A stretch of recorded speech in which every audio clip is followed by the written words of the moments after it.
Have you ever taken a photo at midday only to get harsh shadows, squinty eyes and skin that looks like it's just survived a barbecue? Here's the truth.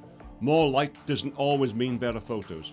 Have you got a minute? Let's educate, empower and inspire your photography one 60-second tip at a time. Natural light is like a dance partner. If you learn to move with it, your photos will flow. But if you stay stiff and ignore it, well, let's just say the results can look like two left feet on a wedding dance floor. The secret isn't about more light, it's about knowing when and how to use the light you've got. Sometimes it's warm and golden, other times it's soft and even. Shifting your position, stepping into shade, or even just paying attention to the direction of the light that hits your subject can completely change your photo.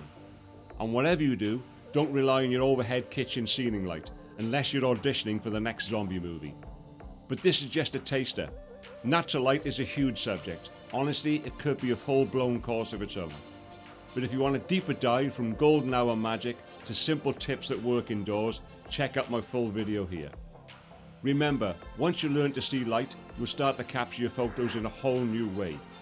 That was your Focus Bite, and better photos aren't about gear, they're about vision. Thanks for watching, and I'll catch you soon.